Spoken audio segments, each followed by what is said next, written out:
Hello dear CUET UG aspirants. तो आपके जो एग्जाम्स है वो ओवर हो चुके हैं। तो अब नेक्स्ट आपको किस चीज पे ध्यान देना चाहिए? नेक्स्ट आपको सबसे पहले तो रिलैक्स करना चाहिए। आपके एग्जाम हो चुके हैं, तो आपके एग्जाम कैसे हुए, क्या हुए, अभी उसकी चिंता आप छोड़ दीजिए। आगे जो है मैं आपके लिए एक इंपॉर्टेंट इंफॉर्मेशन लेकर आई हूं। बहुत सारे बच्चे जो है वो डीयू यानी कि दिल्ली यूनिवर्सिटी को जो है वो टारगेट करते हैं, राइट। तो मैं आपको बताऊं कि अगर आपको दिल्ली यूनिवर्सिटी के अंदर एडमिशन लेना है तो आपको वहां के जो CAS उनका पोर्टल है, CAS common seat allocation system, वहां पर आपको रजिस्टर करना होता है। एंड उसका जो आपका प्रोसेस है वो फेजेस में होता है। 3 फेजेस में जो है आपका एडमिशन करवाया जाता है। तो आज इस वीडियो में मैं आपको स्टेप बाय स्टेप पूरा एक्सप्लेन करूंगी कि कैसे आपको डीयू में एडमिशन मिल सकता है CUET UG 2025 के बेसिस पर, राइट। तो ये आपका वीडियो जो है वो बहुत हेल्पफुल रहने वाली है, राइट। तो अगर मैं आपको बताऊं इंपॉर्टेंट इंफॉर्मेशन, तो allocation cum admission to all PG programmes of EOD for the academic session 25-26 will be through CAS। यानी कि अगर आपको एडमिशन लेना है तो ये लोग जो है बहुत ही जल्द अपना CSAS पोर्टल जो है वो आप उसका लिंक अपडेट कर देंगे एंड आपको वहां पर जाकर जो है वो रजिस्ट्रेशन करना होता है। काउंसलिंग के लिए आपको अलग से रजिस्ट्रेशन करना होता है इस पोर्टल पे। जैसे ही ये पोर्टल लाइव होगा हम आपको जो है अपने चैनल के थ्रू कर देंगे इन्फॉर्म। तो जिस भी बच्चे ने चैनल को सब्सक्राइब नहीं किया है वो चैनल को सब्सक्राइब कर लीजिए। जो इसकी फीस रहती है वो 250 रुपीज रहती है अगर आप UR OBC and EWS category से। अगर आप SC ST and PWBD category से तो 100 रुपीज जो है आपकी फीस रहती है, राइट। तो बेटा ये जो आपका होता है एडमिशन प्रोसेस ये फेजेस में होता है, राइट। तो इसके जो टोटल है आपके 3 फेजेस होते हैं। उससे पहले कुछ बेसिक एलिजिबिलिटी क्राइटेरिया आपका ये है कि ऑब्वियसली आपकी जो है क्लास 12th पास होनी चाहिए एंड आपको जो है CUET UG 2025 में आपने अपीयर आप जरूर आपको होना चाहिए एंड ऑब्वियसली आप उसी सब्जेक्ट का भर सकते हो फॉर्म जिस सब्जेक्ट में आपने क्या करा है। आपने CUET UG का एग्जाम दिया है, आपने जब भी फॉर्म भरा होगा तो आपने एलिजिबिलिटी वगैरह चेक करी होगी, राइट। तो उस अकॉर्डिंगली आप जो है फॉर्म भर सकते हो। यानी कि फॉर एग्जांपल अगर आपने CUET UG में एक सब्जेक्ट नहीं कोई लिया है तो ऑब्वियसली आप उसको अपने ग्रेजुएशन में नहीं पढ़ सकते, राइट। तो ये बेसिक एलिजिबिलिटी है, इस पर हम डिस्कस पहले भी कर चुके हैं। तो जो आपका DU का एडमिशन होता है UG का वो 3 फेजेस में होता है। फेज नंबर 1 में आपका आता है अप्लाई करते हैं आप लोग, बेसिक एप्लीकेशन आप भरते हैं यूनिवर्सिटी ऑफ दिल्ली। जो आपका फेज 2 होता है उसके अंदर आप अपनी प्रेफरेंस भरते हो कि आपको कौन सा प्रोग्राम चाहिए एंड आपको कौन से कॉलेजेस चाहिए, यानी कि आपके टॉप प्रेफरेंस में कौन सा कॉलेज है, फिर कौन सा कॉलेज, ऐसे आप प्रेफरेंसेस जो है वो फिल करते हैं। एंड फाइनली फेज नंबर 3 में जो है वो आपको सीट एलोकेट की जाती है एंड अपना फीस भरकर आप एडमिशन जो है वो ले लेते हैं, राइट। सो हर एक फेज जो है वो इंपॉर्टेंट है, तो इसको एक बार हम देखते हैं। अगर मैं बात करूं बेटा फेज नंबर 1 की, तो जो फेज 1 है ना वो अगर मैं पिछले सालों के ट्रेंड्स की बात करूं तो आपके पेपर खत्म होने के विद इन वीक और 10 डेज के बीच में DU अपना फेज 1 का जो पोर्टल है वो ओपन कर देता है जहां पर आपको रजिस्टर करना होता है। तो आपको क्या करना होता है, आपका जो CUET का जो एप्लीकेशन नंबर है आप वहां पर वो फिल करेंगे एंड जो आपकी बेसिक डिटेल्स आपने CUET UG के टाइम पे भरी थी, आपका नेम, सिग्नेचर, फोटोग्राफ, ये सारी जो है वो ऑटोमेटिकली जनरेट हो जाएगी। तो आपको आपका एप्लीकेशन नंबर जो है CUET UG 2025 का वो आपको पता होना चाहिए।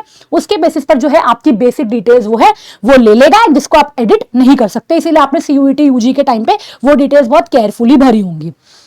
उसके बाद आपके पास 2 सेक्शन आते हैं, एक पर्सनल सेक्शन आता है, एक एकेडमिक सेक्शन आता है।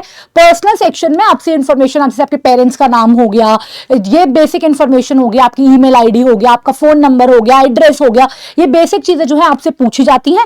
एंड उसके बाद आपका आता है एक एकेडमिक सेशन जिसके अंदर आपके क्लास 12th के मार्क्स वगैरह जो है वो आपसे पूछे जाते हैं, राइट। तो ये आपका बेसिक सेक्शन होता है फेज 1 जिसका रजिस्ट्रेशन जल्दी ओपन हो जाएगा। तो इसको आपको आराम से भरना होता है एंड आप अपनी 250 रुपीज की जो फीस है, कोई अगर आपसे अपलोड यहां पर करवाएंगे डॉक्यूमेंट्स तो आप अपलोड कर देंगे, 10th की मार्कशीट, 12th की सॉरी आपकी मार्कशीट वगैरह जो होगी वो आप अपलोड कर देंगे एंड 250 रुपीज अगर आप UR और OBC और EWS कैटेगरी से हैं तो आप 250 रुपीज अपनी फी पे कर यहां पर फेज 1 का रजिस्ट्रेशन जो है वो आप कर लेंगे, राइट। तो ये करना आपके लिए बहुत ज्यादा जरूरी है। तो ये फेज 1 आपका कंप्लीट हो जाएगा, राइट। तो मैं आपको एक बारी बेसिक डॉक्यूमेंट्स वगैरह भी जो है वो आपको बता दूंगी, डोंट वरी, पहले भी मैं आपके साथ वो डिस्कस कर चुकी हूं।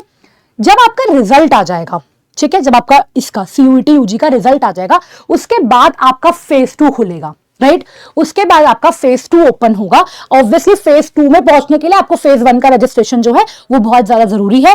फेज 1 में आप प्रेफरेंस भरेंगे, जैसे कि मैंने अभी आपको बताया कि कॉलेजेस का प्रेफरेंस, कि मुझे नंबर 1 पे मेरी ये प्रेफरेंस है, नंबर 2 पे मैं ये कॉलेज चाहता हूं या चाहती हूं, ऐसे करके जितनी भी प्रेफरेंसेस दी होंगी आप वो भरेंगे। ऑब्वियसली आप सब्जेक्ट्स उसके अंदर भरेंगे कि आप कौन से कोर्सेज में एडमिशन लेना चाहते हैं अपने यूजी के जो डोमेन में आपने अपना एग्जाम दिया उसके बेसिस पर, राइट प्रेफरेंस, और आप सब्जेक्ट को भरेंगे। राइट तो वो आपसे यही कह रहा है बिफोर सबमिटिंग जो है आपको अपना ऑर्डर एक बार चेक कर लेना है, क्योंकि एक बार ही अगर आपने सबमिट कर दिया तो उसके बाद अपना ऑर्डर आप चेंज नहीं कर सकते हो। तो आपको फॉर्म को बहुत तसल्ली से, क्योंकि आपको टाइम मिलेगा, ऐसा नहीं है कि आपको 2 या 3 दिन देंगे, अच्छा खासा टाइम देंगे भरने के लिए। तो आप रिलैक्स होकर किसी से पता करके, हमसे डिस्कस करके कि कौन सा कॉलेज कौन सी सब्जेक्ट के लिए बेस्ट है, यही आप अपनी प्रेफरेंस जो है वो भरेंगे। और इसमें साफ लिखा हुआ है कि एक बार ही अगर आपने फाइनल सबमिट कर दिया तो उसके बाद आप अपनी प्रेफरेंस जो है वो चेंज नहीं कर सकते।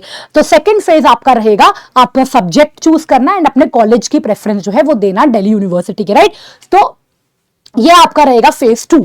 उसके बाद आपका आता है लास्ट फेज, फेज नंबर 3, जिसके अंदर आप पहला जैसे राउंड जब निकलेगा तो आप अपना लॉगिन करके देखेंगे एंड अगर आपको कोई सीट अलॉट हुई होगी, फॉर एग्जांपल आपका नाम वगैरह सब कुछ लिखा होगा और आपको पता चलेगा कि मुझे बीए में या बीकॉम में इस कॉलेज में जो है वो सीट क्या हुई है, एलोकेट हुई है, तो आपसे आपको एक डेट दे दिया जाएगा। आपको डॉक्यूमेंट्स वगैरह या तो अपलोड करने होते हैं, वहां पे आपको फिजिकली बुलाया जा सकता है। अगर कोई प्रॉब्लम हुई आपके डॉक्यूमेंट्स में तो आपके डॉक्यूमेंट्स अच्छे से वेरीफाई किए जाएंगे, जो भी बेसिक डॉक्यूमेंट्स होते हैं, एंड उसके बाद आपसे बोला जाएगा कि आप क्या फी पे कर दीजिए, अपनी एडमिशन फीस जो है वो पे कर दीजिए। राइट और जैसे ही आप अपनी एडमिशन फी जो है वो पे कर देंगे तो आपका एडमिशन क्या हो जाएगा, पक्का हो जाएगा। राइट अगर आप फर्स्ट राउंड में आप मेरिट में नहीं आते हो तो फर्दर राउंड्स जो है वो आपके होते हैं। डिपेंड करता है कि कितनी सीट्स अवेलेबल है कॉलेज में या फिर डीयू में कितनी सीट्स अवेलेबल है, बच्चों के मार्क्स कैसे आए हैं, उस बेसिस पे कट ऑफ निकलती है। और कैटेगरी वाइज भी कि मतलब यूआर कैटेगरी जल्दी भर जाती है तो उस अकॉर्डिंगली मल्टीपल राउंड अगर निकलते हैं, तो अगर आपका एक राउंड में नहीं आता तो आप नेक्स्ट राउंड के लिए भी जो है वो वेट कर सकते हो। राइट तो ये आपका सिंपल सा प्रोसेस रहता है फेज 1, फेज 2, फेज 3 का। इसमें बहुत कॉम्प्लिकेटेड कुछ भी नहीं है, बस बहुत ध्यान से आपको चीजें जो है वो करनी है। राइट ऑब्वियसली अगर आप एडमिशन ले लेते हो और बाद में आप एडमिशन विड्रॉ करते हो तो एक अमाउंट आपका कट जाता है 1000 रुपीज, एंड उसके बाद आपकी फीस जो है वो बाद में रिफंड करवा दी जाएगी। कि बाई चांस मान लो कि आप किसी और कॉलेज में अगर आप जाना चाहें तो आप अपनी सीट रिजर्व करवा सकते हैं, बाद में आपका विड्रॉल अमाउंट कट के आपको फीस जो है वो रिफंड मिल जाएगी। राइट चलिए, तो एक चीज मैं आपको और बताना चाहती हूं, जब आप अपना फॉर्म फिल करते हैं तो आपके पास 2 ऑप्शन आएंगे। एक आता है अपग्रेड का ऑप्शन,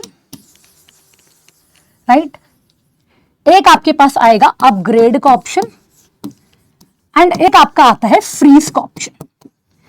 जब आप अपग्रेड का ऑप्शन अगर बाई चांस चूज करते हैं तो अपग्रेड मतलब ये है कि फॉर एग्जांपल आपने भरा फर्स्ट पे मुझे ये चाहिए, सेकंड पे ये चाहिए, थर्ड पे ये चाहिए, फोर्थ पे ये चाहिए, एंड जब फर्स्ट कट ऑफ डीयू की आती है तो आपको आपकी फोर्थ प्रेफरेंस का कॉलेज जो है वो मिल जाता है।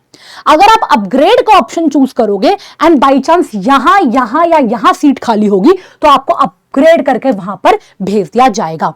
और अगर आप फ्रीज पर अगर आप सेलेक्ट करोगे तो आपको जहां पर एडमिशन मिला है आपको वहीं पे एडमिशन लेना पड़ेगा। तो चॉइस आपकी है, आपको अपग्रेड चूज करना है या फ्रीज चूज करना है। राइट तो ये आपका बेसिक जो है वो डिटेल रहेगी। जैसे ही डीयू अपनी कोई भी नोटिफिकेशन निकालता है फेज 1 के लिए तो हमारे चैनल के थ्रू जो है वो आपको इन्फॉर्मेशन पहुंचा दी जाएगी, इसीलिए आप चैनल को जल्दी से सब्सक्राइब कर लीजिए। राइट तो ये आप ध्यान रखिएगा बच्चे। और बेसिक डॉक्यूमेंट्स जो है मैं आपसे पहले भी डिस्कस कर चुकी हूँ, आपकी 10th की मार्कशीट, 12th की मार्कशीट जो है, आपका माइग्रेशन सर्टिफिकेट अगर आपको चाहिए तो, राइट आपका आधार कार्ड, फोटोग्राफ जो बेसिक है आपका सीयूईटी का स्कोर कार्ड आप डाउनलोड जो करके रखेंगे वो, एप्लीकेशन फॉर्म आपका सीयूईटी का, ये बेसिक चीजें हैं जो आपके लिए आपके आगे जो काम आएंगी। अगर आप किसी कैटेगरी से फॉर्म भर रहे हैं तो SC ST OBC EWS तो उसका आपका जो सर्टिफिकेट है वो लेटेस्ट वाला जो आप चेक कर लीजिएगा कि क्या रिक्वायरमेंट्स है, किस तरीके का सर्टिफिकेट की रिक्वायरमेंट है, उस तरीके से आपको चाहिए होगा। ठीक है तो ये ओवरऑल जो है आपको फॉर्म ऐसे आपका भरा जाएगा। मैं फिर से बता रही हूं कि आपको इस पोर्टल पे जो है CSAS पोर्टल पे रजिस्टर करना जरूरी है, जो कि जल्दी ओपन हो जाएगा। राइट सो ये थी मेरी तरफ से आपके लिए छोटी सी इन्फॉर्मेशन वाली वीडियो, क्योंकि बहुत बच्चे जो है इस यूनिवर्सिटी को जो टारगेट करते हैं, बहुत बच्चे चाहते हैं कि उनका दिल्ली यूनिवर्सिटी में जो है वो एडमिशन हो जाए, because Delhi is a capital city, तो कैपिटल है तो लोगों को एक्सेसिबिलिटी यहाँ पे ज्यादा है, चीजें अवेलेबिलिटी ज्यादा हो जाती है इसीलिए। राइट सो हमारे जो टेलीग्राम चैनल है उससे भी आप जुड़ जाइए, कोई भी ऐसी इन्फॉर्मेशन होगी तो आपको वहां पर जो है वो शेयर कर दी जाएगी। So this was my video. So I hope आपको जो आज की वीडियो है वो पसंद आई होगी। तो वीडियो को लाइक कर लीजिए, चैनल को सब्सक्राइब कर लीजिए ऐसे और अपडेट्स के लिए, एंड मैं ऐसी वीडियोस जो है आपके लिए लाती रहूंगी। शेयर कर दीजिए उन फ्रेंड्स के साथ जो CUET UG के लिए जो है वो एस्पायर कर रहे हैं कॉलेजेस के लिए, तो उनको आप यूनिवर्सिटीज के लिए उनके साथ शेयर कर दीजिए। एंड कमेंट में आप बताइए कि आपकी ड्रीम यूनिवर्सिटी कौन सी है, एंड आप अगर DU में जाना चाहते हैं तो आप कौन से कॉलेज में जाना चाहते हैं, या फिर अगर आपको आपके एडमिशन से लेके कोई भी डाउट है तो आप वो भी अपना कमेंट बॉक्स में लिख सकते हैं। मैं आपसे मिलती हूँ नेक्स्ट वीडियो में। Thank you so much.